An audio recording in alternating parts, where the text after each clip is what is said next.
Bonsoir, bienvenue dans InfoSoir.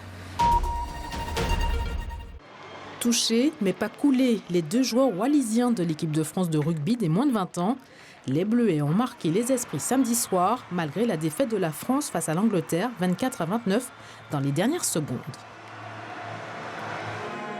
3 ensemble dès leur première sélection, ça marquera forcément les esprits. Yoram, Tani et Assello s'en souviendront, il ne leur manque que la victoire au final. Car les Bleuets ont subi face à des vice-champions du monde beaucoup plus puissants dans les 20 premières minutes. Ça a été dur dans la base du rugby, dans les rucks, tout ce qui est dans le combat, ça a été compliqué. Après, il y a beaucoup de fautes de main. Quand on fait beaucoup d'en avant, ça fait qu'on ne peut pas produire de jeu. Donc c'est un peu compliqué pour gagner un match après. Menés 9-10 à la pause, les Bleuets vont relever la tête pour petit à petit déstabiliser les Anglais.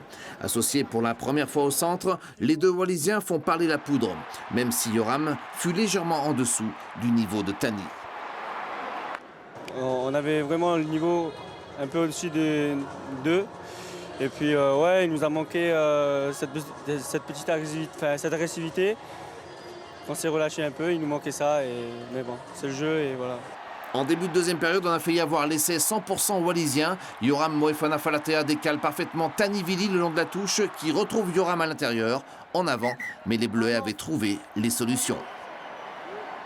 On a fait des actions où ça pouvait leur porter un peu de... un peu de la merde dans leur défense. Donc faut continuer sur ces bases-là et après faut encore travailler sur les points négatifs et après on reviendra plus fort.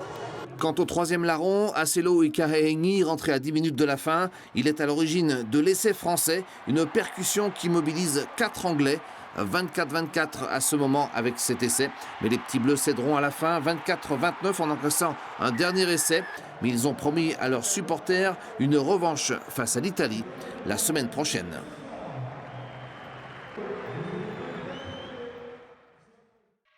Merci de votre fidélité. L'information des Outre-mer continue sur lapremière.fr et l'application La Première. Bonne soirée sur France O.